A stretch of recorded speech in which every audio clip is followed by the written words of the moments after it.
Iran के एतबार से सब कुछ ठीक नहीं है, कुछ तो गड़बड़ है, शायद बहुत बड़ी गड़बड़ है, कुछ होने वाला है। दोस्तों, अगली 4 खबरें आपको मेरे पहले जुमले का यकीन दिला देंगी कि कुछ तो बड़ी गड़बड़ चल रही है।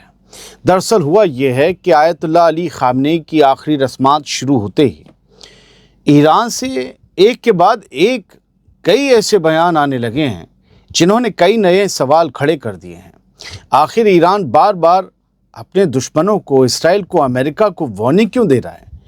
क्या ईरान को किसी बड़े मिसकैलकुलेशन या किसी नए हमले का अंदेशा है? आइए 3 जुलाई को आई पहली वार्निंग समझ लेते हैं, ये कह क्या रही है। अहम है खबरें, सुनिएगा आखिर तक। ईरान की IRGC ने जनाजे की रस्मों से ठीक पहले बयान जारी करते हुए कहा है कि ईरान की आर्म्ड फोर्सेस नई लीडरशिप के तहत पूरी तरह मिलिट्री और ऑपरेशनल अलर्ट पर है, यानी जंग के लिए पूरी तरह तैयार है, हमलों के लिए भी।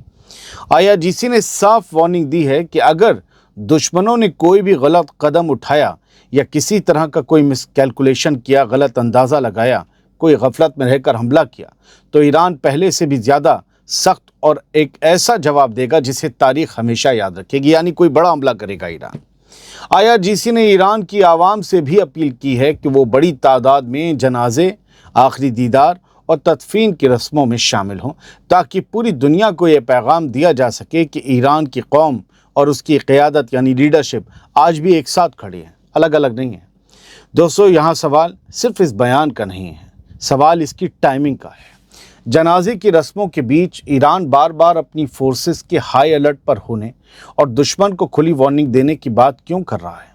क्या ये सिर्फ एहतियात है या फिर ईरान को वाकई किसी ऐसे खतरे का अंदेशा है जिसके बारे में अभी खुलकर कुछ नहीं कहा जा रहा? ये बयान IRGC के किसी कमांडर का नहीं, IRGC का है और ईरान की न्यूज़ एजेंसी इस खबर को छाप रही है। इरना IRGC का बयान है कि हम तैयार हैं, ऑपरेशनल मोड में हैं, कुछ तो है। सुनिए दूसरी खबर। क्या बातचीत के पीछे अब भी कोई नया खेल चल रहा है? ईरान की पार्लियामेंट के स्पीकर मोहम्मद बाकिर गालिबाफ का ताज़ा बयान जो जुमे को दोपहर के बाद आया, वो कम से कम इसी तरफ इशारा कर रहा है कि बातचीत के पीछे कोई गेम है। अगर सब कुछ ठीक चल रहा है तो फिर बातचीत के बीच में ईरान को अमेरिका और इसराइल के खिलाफ इस तरह की वार्निंग देने की ज़रूरत क्यों पड़ गई जैसे गालिबाफ ने दी? आइए 3 जुलाई की दोपहर आई इस खबर को समझ लेते हैं और इस दूसरी वार्निंग से हालात के बिगड़ सकने का दूसरा इशारा भी समझते हैं। दरअसल ईरान के पार्लियामेंट स्पीकर मोहम्मद बाकिर गालिबाफ ने ये कहा है कि ईरान अमेरिका और इसराइल से MOU के तहत हुई तमाम अंडरस्टैंडिंग पर पूरा अमल चाहता है, कि जो वादा किया है वो निभाना पड़ेगा। उन्होंने साफ कहा कि अगर अमेरिका और इसराइल ने अपने वादे पूरे नहीं किए तो ईरान भी हालात के हिसाब से माकूल जवाब देगा। गालिबाफ ने यह भी दावा किया कि अमेरिका अब ये समझ चुका है कि मिलिट्री ताकत के जोर पर ईरान को झुकाया नहीं जा सकता। दोस्तों, बातचीत के बीच इस तरह की वार्निंग ये बताती है कि ईरान का भरोसा अभी भी पूरी तरह बहाल नहीं हुआ है। शायद उसे अब भी डर है कि दूसरी तरफ कुछ और चल रहा है, वरना बातचीत जारी रहने के बावजूद इस तरह की सख्त जुबान इस्तेमाल करने की ज़रूरत आखिर क्यों पड़ती? और ये भी इशारा देने की कि तुम मिलिट्री ताकत के ज़ोर पर हमसे जीत नहीं पाओगे। तो क्या फिर एक बार फिर मिलिट्री ताकत का इस्तेमाल ईरान के खिलाफ होने जा रहा है? क्या वो ताकत पहले से कहीं ज़्यादा बड़ी होगी? इसीलिए ईरान वार्निंग दे रहा है। आगे बढ़ते हैं, 2 इशारे और समझ लीजिए। आयतुल्लाह अली खामनेई के जनाजे की रस्मों के बीच ईरान की आर्मी ने एक ऐसी कसम खाई है जिसने अमेरिका और इसराइल दोनों के लिए नया पैगाम दे दिया। याद रखिएगा, ईरान की IRGC अलग है, आर्मी अलग है। सवाल यह है कि क्या ईरान ने अब साफ कर दिया है कि ये मामला यहीं ख़त्म नहीं होगा? मामला कौन सा है? 3 जुलाई को ईरान की आर्मी के चीफ आमिर हातमी ने तेहरान के ग्रैंड मुसल्ला में आयतुल्लाह अली खामनेई की जनाजे की रस्मों के दौरान कहा कि हम आयतुल्लाह अली खामनेई के खून का बदला लेंगे, इंतकाम लेंगे और लेकर रहेंगे। आमिर हातमी ने कहा कि ईरान अपने शहीद रहबर की शहादत को कभी नहीं भूलेगा और इसका जवाब ज़रूर दिया जाएगा। इस खबर में इससे ज़्यादा और कुछ नहीं है, लेकिन एक लफ्ज़ के इंतकाम लेंगे उसे इस्राएली मीडिया और दुनिया भर के मीडिया ने उठा लिया और ये माना है कि आयतुल्लाह अली ख़ामनेई की शहादत जो हुई है वो अमेरिका और इसराइल के लिए फ्यूचर में बड़ा नुकसान बन सकती है। आगे बढ़ते हैं दोस्तों, अगली खबर लेते हैं। हमने शुरू से क्या कहा था, कुछ तो गड़बड़ है। ईरान जिस तरह एक के बाद एक वार्निंग दे रहा है, उसे यही लगता है कि उसके पास कोई ना कोई इनपुट ज़रूर है कि कुछ होने वाला है, वरना जनाजे की रस्मों के बीच इतनी खुली धमकियां, इतना हाई अलर्ट और बार बार दुश्मनों को होशियार करने की क्या वजह हो सकती है।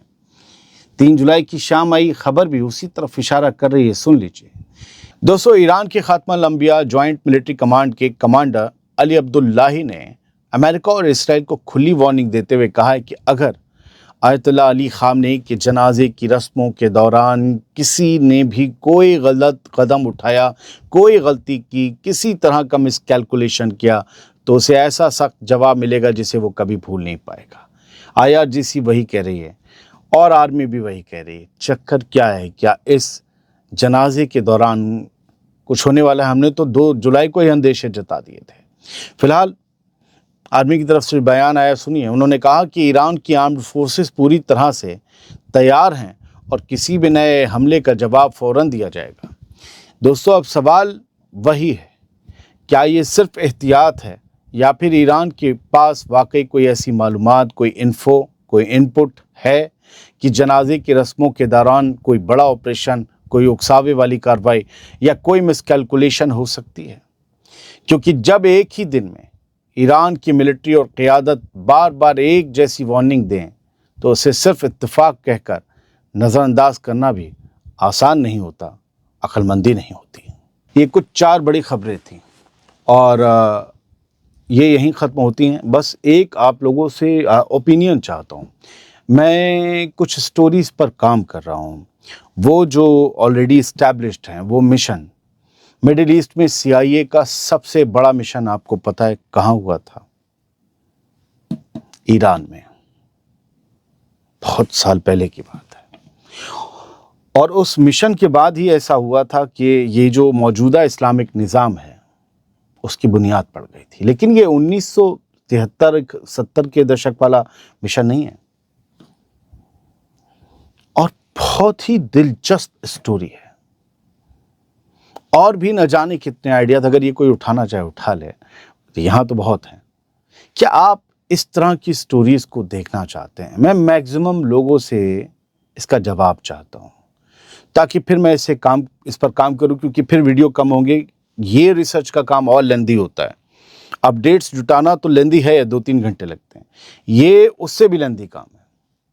बहुत से बड़े बड़े जो यूट्यूब पर कंटेंट क्रिएटर्स हैं, वो 3-3, 4-4 दिन में एक स्टोरी या 7 दिन में एक स्टोरी लाते हैं इस तरह की।